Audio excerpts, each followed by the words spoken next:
హరి ఓం. జై శ్రీమన్నారాయణ. నిహర గోపాల్.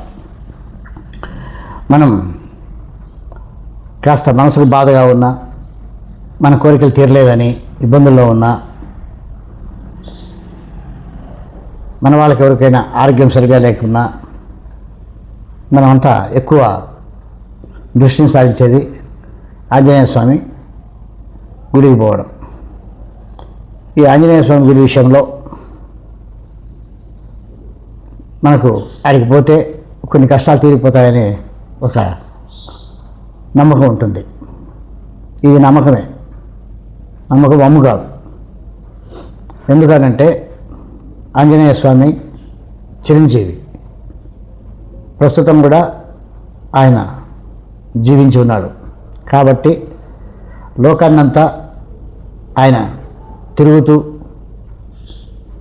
మన బాధలు తీరుస్తుంటాడు. కాబట్టి ఎక్కువగా ఆంజనేయ స్వామిని పూజిస్తుంటారు, ఆంజనేయ స్వామి గుడికి వెళ్తుంటారు. ఈ విషయంలో రామునికి ఇష్టమైన భక్తుడు, ఆత్మభక్తుడు ఆంజనేయ స్వామి. ఈ ఆంజనేయ స్వామి విషయంగా తులసీదాస్ అనే భక్తుడు మనకు ఒక వరాన్ని ఇచ్చాడు. అది ఏంటి అని అంటే, బాధలు నివృత్తి చేసేదే హనుమాన్ చాలీసా. ఈ హనుమాన్ చాలీసాని అందజేసింది ఎవరంటే తులసీదాస్. అసలు ఈ హనుమాన్ చాలీసా ఎలా వచ్చింది అనేది ఇప్పుడు మనం తెలుసుకుందాం.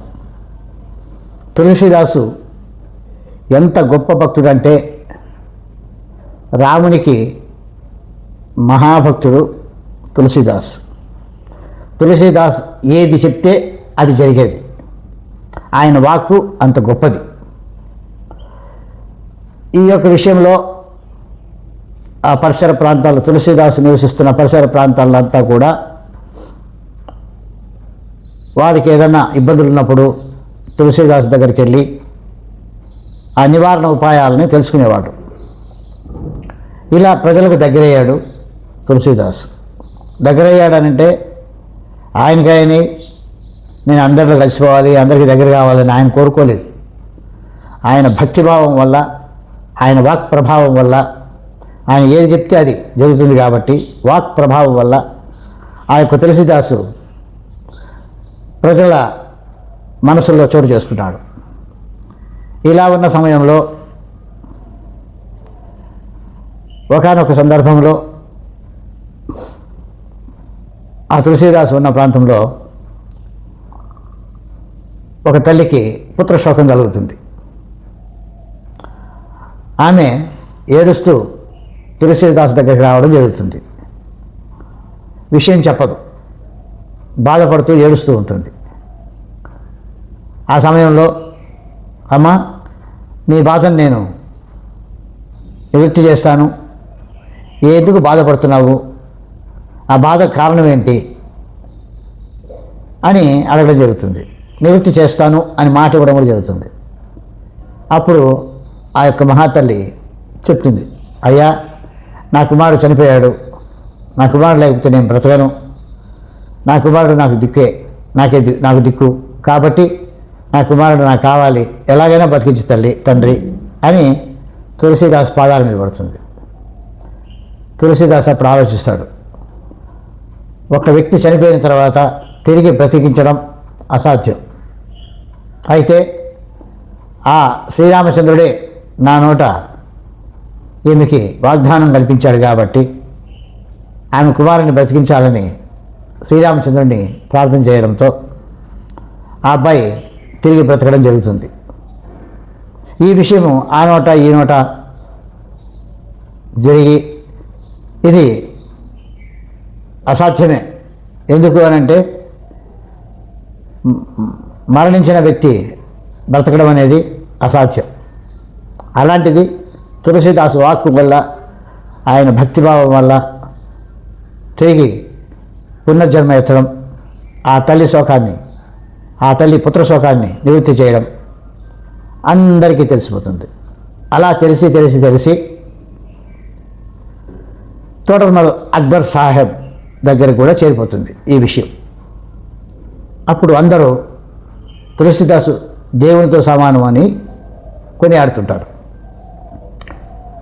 అక్బర్ సామ్రాజ్యంలో అక్బర్ చెప్పిందే మాట, చెప్పిందే వేదం. అలా అక్బర్ సామ్రాజ్యం కొనసాగుతుంటే మధ్యలో ఈ తులసీదాస్ ఎవరు, అందరూ ఆయన పేరు చెప్పుకుంటున్నారు, నా పేరు ఎవరు చెప్పట్లేదు అని నేను చెప్పడం అనుకోవడం జరుగుతుంది. అయితే అక్బర్ ఏం చేశాడంటే తులసీదాస్ని తన కొలువుకు రమ్మని చెప్పి ఆహ్వానిస్తాడు. తులసీదాస్ని అక్బర్ భటులు సాదరంగా ఆహ్వానిస్తారు. తులసీదాసు కూడా, అక్బర్ కూడా ఆ తులసీదాస్ని మంచిగా ఆహ్వానించడం, తన సభలో కూర్చొని పెట్టడం జరుగుతుంది. అప్పుడు చెప్తాడు అక్బర్, అయ్యా నీ ఎవరో ఒక ఆమెకి పుత్రశోకాన్ని కలిగించావట, చనిపోయిన వ్యక్తిని కూడా బ్రతికించావట, మరి ఎలా బ్రతికించావు అని అడగడం జరుగుతుంది. అదంతా రామలీల, రాముని యొక్క వాక్కు, రామునిపై ఉన్న విశ్వాసం, భక్తి అని చెప్పడం జరుగుతుంది తులసీదాస్. అయితే నా పైన ఒక పుస్తకం రాయి, నన్ను కీర్తిస్తూ నన్ను పొగుడుతూ ఒక బుక్ రాయి అని అడుగుతాడు తోటర్మల్ అక్బర్ సాహెబ్. నువ్వు ఇదివరలో శ్రీరామచరితమానస్ అనే బుక్ రాసినావు, అది కూడా తెలుసు నాకు. మరి నా మీద కూడా శ్రీరాముని పొగిడినట్లు నన్ను కూడా పొగుడుతూ నేనే దేవుణ్ణి అన్నట్లు నువ్వు ఒక పుస్తకం రాయి, కవిత్వం రాయి అని ఆదేశించడం జరుగుతుంది. అప్పుడు చెప్తాడు తులసీదాస్, అయ్యా భక్తిభావం ఉండాలి, నమ్మకం ఉండాలి, భగవంతునిపై మనస్సు ఉండాలి, శ్రీరామచంద్రుడే సర్వం అని అనుకున్న రోజు మీ మీద కూడా బుక్ రాయడం జరుగుతుంది, మిమ్మల్ని కీర్తిస్తూ రాయడం జరుగుతుంది.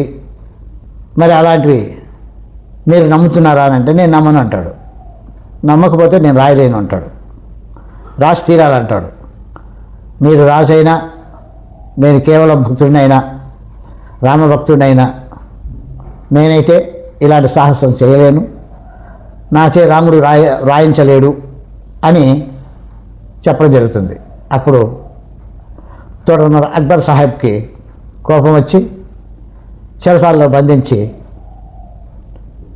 కఠినమైన శిక్షల్ని ఆపాదిస్తాడు. ఎప్పుడైతే చేయని తప్పుకి ఈ యొక్క తులసీదాస్ శిక్షణ అనుభవిస్తున్నాడో ఆ బాధతో తులసీదాసు 40 పద్యాలను అక్కడికక్కడే పాడడం జరుగుతుంది. దాన్నే చాలీస్, హనుమాన్ చాలీస్, హనుమంతునిపై, ఆంజనేయునిపై 40 పద్యాలు అక్కడికక్కడికే ఆయన కీర్తించడం జరుగుతుంది. ఆ కీర్తన విని వేలాది హనుమంతులు, అంటే కోతులు, ఆంజనేయ స్వరూపం కోతులు తోటర్మల్ అక్బర్ సాహెబ్ యొక్క సంస్థానాన్ని అంతా ముట్టడించేస్తాయి. ఎవరు ఏం చేయలేని పరిస్థితి వస్తుంది.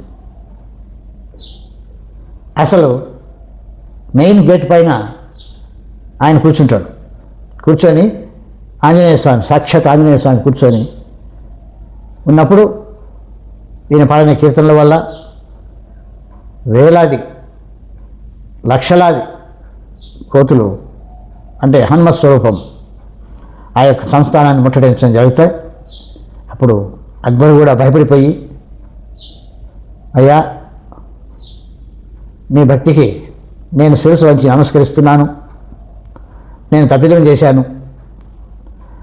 రామభక్తుడైనటువంటి నిన్ను బలవంతంగా నన్ను కీర్తిస్తున్నట్లు పుస్తకం రాయమని కోరాను, అది తప్పు. నీవు ఇప్పుడు పాడినటువంటి కీర్తనలు చాలా గొప్పగా ఉన్నాయి. నీ కీర్తనలు విని రాముడే ఈ హనుమ స్వరూపాలను పంపించాడు అని చెప్పి శిరస్సు వంచి నమస్కరించి హనుమాన్ చాలీసా మనకు అందజేశారు. అంతటి గొప్ప హనుమాన్ చాలీసా, బాధను నివృత్తి చేసేటటువంటి హనుమాన్ చాలీసా ప్రతి దేవాలయాల్లో కూడా, రామ మందిరాల్లో కానీ, హనుమాన్ మందిరాల్లో కానీ ఈ యొక్క హనుమాన్ చాలీసా గోడలపైన రాసి ఉంటారు. భక్తులు ఎదురుగా కూర్చొని ఈ హనుమాన్ చాలీసా పఠించడం జరుగుతుంది. ఏమో వారి బాధలు కూడా నివృత్తి కావాలని అనుకుంటారు. నిజమే, బాధను నివృత్తి చేసేదే హనుమాన్ చాలీసా. ఈ 40 పద్యాలు నిత్యం ఎవరైతే పారాయణం చేస్తారో వాళ్ళకి బాధలు అనేది ఉండవు. ఇది వాస్తవం. ఎందుకు? బాధలో నుంచే తులసీదాసు పడుతున్నటువంటి బాధలో నుంచే ఈ చాలీసా వచ్చింది, హనుమాన్ చాలీసా వచ్చింది. కాబట్టి ప్రతి ఒక్కరూ హనుమాన్ చాలీసాని పఠించి మీ యొక్క బాధలను తీర్చుకొని కోరికలను నెరవేర్చుకోవాలని మనసారా కోరుకుంటూ హరి ఓం. జై శ్రీమన్నారాయణ.